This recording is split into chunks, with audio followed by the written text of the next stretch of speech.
Where I came from, I thought that we were, and I still believe that at the bottom of my heart, a relational people. We have the right to self-government, to self-determination of land. And the people that are here are going to go back and continue the struggle. This is not an end, it's only a beginning. Possibly could. The fact is that to think that there is a segment of our population, the youngest and the fastest growing, that is living a quality of life substantially less, receiving less funding for education, for healthcare, for welfare, that's just wrong. It's morally wrong. And it's Métis, as far as I know my Métis family, we live off the land. I would like to see in the Accord the two following principles. The principle that there must be recognition of a land base for the Aboriginal peoples. And who believes that every person of Native ancestry, from whatever Indian stock and from whatever corner of this great country, has a special place in the Constitution in Section 35. Hey everybody, welcome back to the channel. Thanks for tuning in. Hey, you can tell spring's starting to finally come to the north where I live. Snow is melting and a little warmer in the air. Can't even see your own breath today. Great day. I wanted to come in and talk to you today about something that is bugging me, and that is social media etiquette. I see all kinds of people going into all kinds of groups on Facebook especially, and also on Twitter, and they go into groups that are specifically designed for a specific purpose, whether it is in our regards in a specific Métis site or designed for that. And they join that site and they get in there and they start spouting off all kinds of crap. So if you're getting on there and you're some self-appointed policeman for Métis identity and identity politics, and you join a group that's specifically designed for Métis people who are not your flavor of ice cream, and you get in there and you start trying to police other people's claims and identity, and you get flack for it and you get called on it. Don't wave the white flag of being a victim. You can't go into a group or a social media arena and start trying to police people and their claims or their perspective and get beat up for it and then go boo-hoo, woe is me, I'm a victim. That's not how it works. If you have the cojones to get into a group that doesn't belong to you, that isn't your flavor, and you trying to police it like you're the self-appointed Jesus of the group, you're gonna get it, and you're gonna get it in spades, and you can't wave the white flag of boo-hooing, saying, oh man, everybody's picking on me, everybody's victimizing me, I'm hard done by. If you've got the brass tacks to go into a group and do that, then you better be prepared for the backlash. I myself don't do that. I stay out of those groups, all of them. There are all kinds of groups that talk about all kinds of things that are Indigenous and Métis related that I have nothing to do with, because I already know I am not the self-appointed savior of the Métis people. I am not here to defend your claim or belittle you if you differ from me. You want to engage in a dialogue that's open, you want to try to understand, you want to try to have a conversation and respectfully agree to disagree, all ears. I got all day long for that kind of conversation. You want to try to tell me or marginalize me or my opinion, I'm out and I'm going to block you. It's as simple as that. You're going to post memes that are graphic or demeaning or derogatory, I'm going to block you. That is not a conversation. That is self-appointed policing and colonial tactics at its worst, where we're not interested in a dialogue, where we're interested in marginalizing and shutting down conversation. That has no place in Indigenous politics, in Indigenous communities or Indigenous conversations.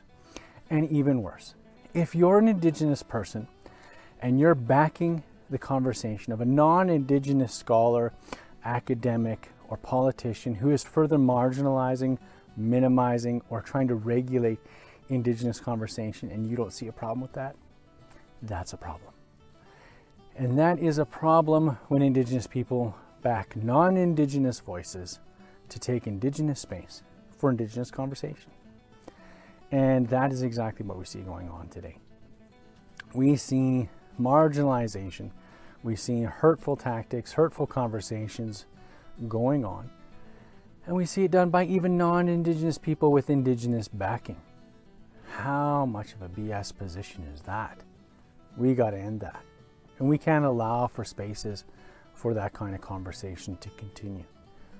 You know, I don't care if you're out east, out west, I don't care if you're in the north or the south. That is not how we as Indigenous people should conduct ourselves on social media. So if you get in a platform and you're an administrator on a group and those kinds of things are going on and you let them go on, then you're part of the problem. You want to have honest dialogue, you want to have real conversation where people can agree to disagree. That's great.